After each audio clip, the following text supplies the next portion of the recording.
Exactly 2 years ago, I obtained St. Kitts and Nevis citizenship. I've traveled to over 20 countries around the world with this beautiful passport, and I spent 150,000 US dollars. Now the price is almost double to get this beautiful blue book. 250,000 US dollars to become a citizen of St. Kitts and Nevis. And it's because Europe is pressuring, the UK is pressuring, the US is pressuring. They're saying you're selling your passport to shady people, to criminals, to people that shouldn't be in this program, that shouldn't be citizens, they shouldn't have access to our countries. Therefore, you need to increase your prices. You need to increase your due diligence. You need to make it harder. You need to make them visit the country. You need to have interviews. And that's what they're doing. They're adapting by increasing the price. And all these countries in the Caribbean, Dominica, St. Lucia, don't think that they're going to stay at $100,000 for longer. If you want to do any of these programs, do it as soon as possible, because 100K is only going to last a couple more months. Then it's going to go to 150. Then it's going to go to 200, 250, just like St. Kitts and Nevis, because they also want to maintain that access to Schengen. Dominica wants to get that access to UK back. They lost it. And all these countries, they want to maintain their reputation, and their reputation is getting worse in some countries around the world, specifically the West. They're seen as tax havens. They're seen as countries that do things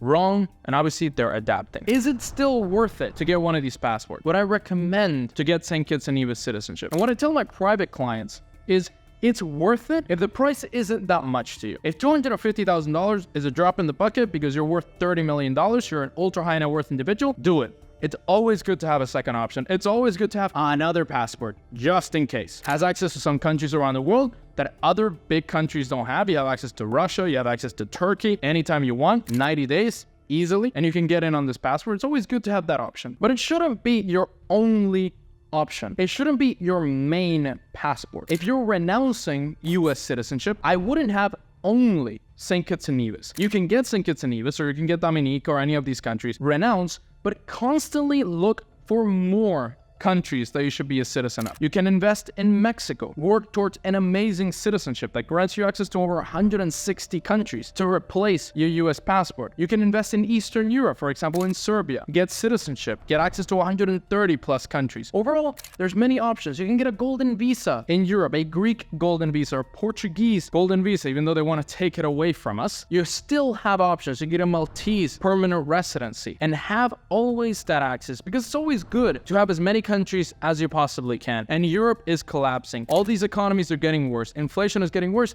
But it's good to always have the option. And if you're renouncing an amazing passport, like an American passport, or you have a terrible passport now, you want to improve, you're getting St. Kitts to have that option to improve, it might not always be that way. So you might lose the UK, you might lose Europe, and then you have these other countries that you can access, but always try to find another option. And it's also a country that many people don't even know. It's sometimes hard to travel on a St. Kitts passport. I went to Brazil a couple months ago. They didn't even know what the country was. They didn't even know if I needed a visa. I had to convince them that I didn't need a visa. They constantly kept asking me, do you have the visa? You need a visa to enter this country. I'm like, no, I don't need one. Check the law. Here's the law. They talked to their manager and they finally let me into Sao Paulo with my St. Kitts and Nevis passport, which we don't need a visa, but they don't even know the country. And overall around the world, you're going to face those situations. So it's better to get another passport on top of that. 3, 4 passports. I'm working towards more than 5 citizenships, because in this world, you have to have as many options as possible. And a special note for those people that have one great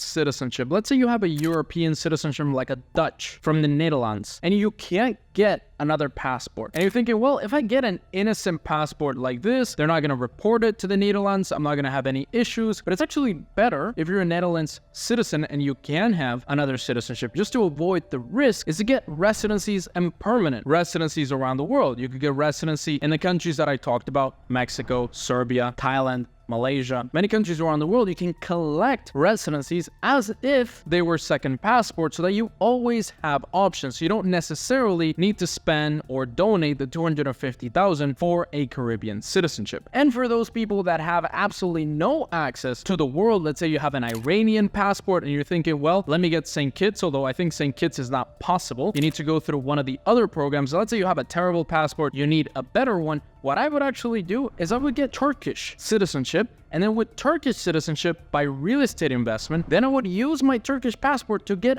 other citizenships around the world. For example, with a Turkish passport, you can easily access Mexico, get an investor visa, and then work towards citizenship in Mexico, and then be able to access wherever you want. So instead of getting a Caribbean passport and donating and losing that money, you could go through the Turkish, get your real estate back, and then do other programs around the world, or do a golden visa and then get back the money and still have the travel privileges. If you're looking for the best citizenships, best countries around the world to get a second passport fast and easy with your wealth, check out this video right here on the 10 countries around the world where you can become a second citizenship starting right now in as little as 3 to 6 months. Check them out right here.